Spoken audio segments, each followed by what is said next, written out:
Against the Ropes podcast. They gotta provide for a family. If they have kids, wife, family, extended family, you know, they want to live healthy in the long run. Yeah. And something that we're alluding to is family. And you told us before the show that you're a father. You want to tell us a little bit about how that plays into your boxing career, and tell us a little bit about your family. Yeah, I got 2 kids. My oldest, Angel, he's 11, and my youngest, he's 7. It's a sacrifice. Like having to be in the gym and not with them. Doing like helping them with their homework or like just picking them up, taking them to the park or so and so, like often, because I mean, I do still, and it hurts, but at the long run, you think about it, you're like, well, this is, for the future, this is all for them, this is what won't like have them struggle later on, just like I struggled, or like how I have struggled, like, I wasn't born here. So it isn't easy for me to get a job anywhere or to work everywhere that, pays really good, So I have to start like where maybe you could say the lowest pay or semi-low, like people don't appreciate you because, you weren't born here, So it's pretty hard, but like I said, at the end of the day, is like it's all for them.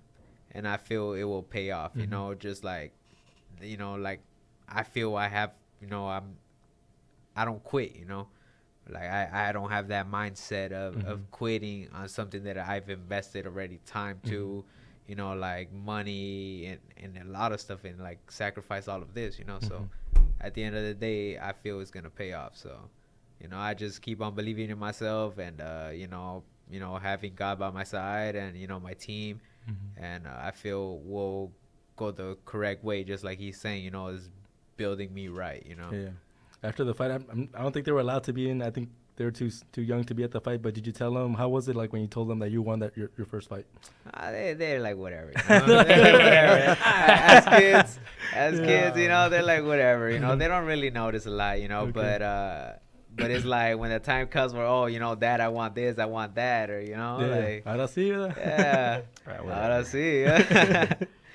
But I mean, eventually, it's like I never had a dad where I could be like, oh, damn, like, that was my dad, Yeah.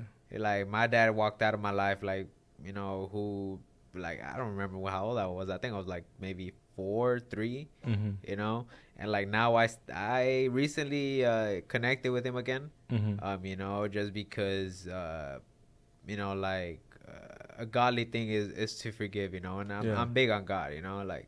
So I've changed the way that I have been, thanks to God, and I hit him up, and I just felt like I'm just gonna forgive him in my heart, like for just leaving me, But as far as my kids, I'm never gonna abandon them, and I want them to be proud to say, like, my dad was a professional boxer, he did this, he did that, like, stuff like that, they could be proud of, to talk about me, Yeah.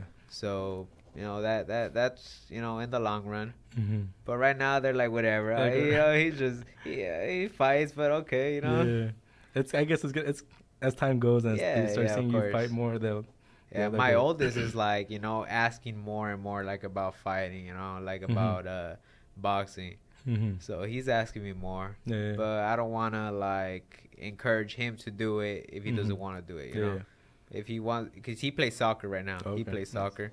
So if that's what he wants to do, if he wants to play soccer, hey man, like, support him. Yeah, support him. Yeah. Yeah, something that George was alluding to was talking about like how your father, it was a different era, different mindset, right?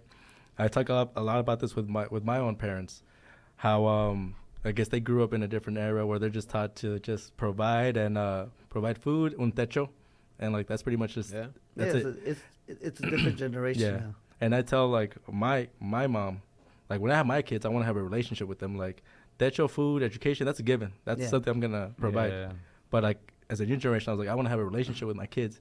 And that's something that some of the newer generations are learning. Yeah. That we want that for our future. Yeah, and I'm not trying to say I didn't have a relationship with my parents, but they both worked. They worked extremely hard, So, And the mindset is that you go to school, you go to school, get a nice job, you know, and then find a wife and get married, and that's it. So it's like basically it's a culture thing. Yeah. It's a culture. It's cultural. So I get it. But today's generation, you know, back when I was growing, because you were a lot younger than I am, you know. So and when I was growing up, it was if I did bad at school, it was on me. Today's generation is you did bad at school. So what the teacher did they teach you? For real. So that's the thing. Oh my god. You as a kid, you acted up. Yeah. You're gonna get today. They act up. Give them the phone. Let them get entertained. Keep them quiet. I go look at. Against the ropes, number one. Like you already know, I said I'm a fun guy. Hola amigos, soy Juan Francisco Gallo Estrada. Quiero mandar un saludo para mis amigos de Contra las Cuerdas. Échenle muchas ganas. Un abrazo, muchas bendiciones. Shout out to Against the Ropes. You know what mine is? Let's box, bitches. It's almost fight night. Shout out to Against the Ropes. Thank you for the support. Keep doing your thing. You're doing a great job. So thank you and best wishes. Huge shout out to Against the Ropes.